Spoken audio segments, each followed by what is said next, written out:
காலத்தில் கருட பகவான் அவர்கள் திரு ராஜா பட்டர் அவர்களுடைய அற்புதமான வேதாகமந்த கும்பாபிஷேக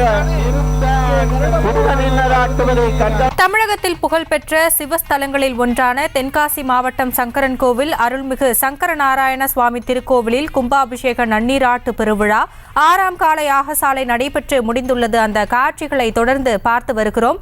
விவரங்களோடு இணைகிறார் எமது செய்தியாளர் கிருஷ்ணகுமார். குடமுழுக்கு குறித்தான விவரங்கள்.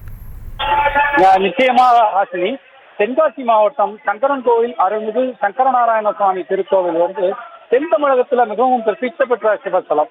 இந்த கோவில் 1022ஆம் ஆண்டு திருநெல்வேலி அருகே உள்ள உக்கிரன்கோட்டையை ஆண்டு வந்த உக்கிரபாண்டிய மன்னரால் எழுப்பப்பட்டதாக வரலாறு சான்றுகள் கூறுகின்றன. 1000 ஆண்டுகளுக்கு முன்பு திருநெல்வேலி அருகே உள்ள உக்கிரன்கோட்டையை ஆண்டு வந்த உக்கிரபாண்டிய மன்னர் தனது பட்டத்து யானை மூலம் மதுரை மீனாட்சி அம்மனை தரிசனம் செய்ய இப்பகுதி வழியே சென்ற போது பட்டத்து யானை படுத்து கொண்டு முரண்டு பிடித்தது. இது செய்வதறியாது தேய்த்திருந்த மன்னர் உக்கிரபாண்டிய மகாராஜாவுக்கு ஒரு அசிரீதி கிடைத்தது. இந்த அசிரீதி கிடைத்த சிறிது நேரத்தில் சங்கரன்கோவில் பகுதி புன்னை மரங்கள் நிறைந்த அடர்ந்த வனப்பகுதியாக இந்த பகுதி.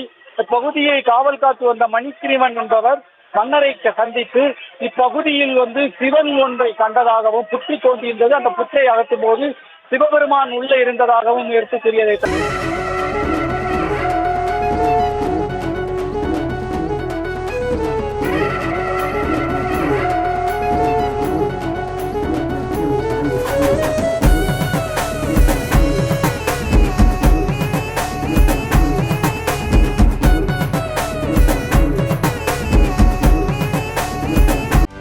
செய்திகளை உடனுக்குடனும் துல்லியமாகவும் தெரிந்து கொள்ள சப்ஸ்கிரைப் பண்ணுங்க.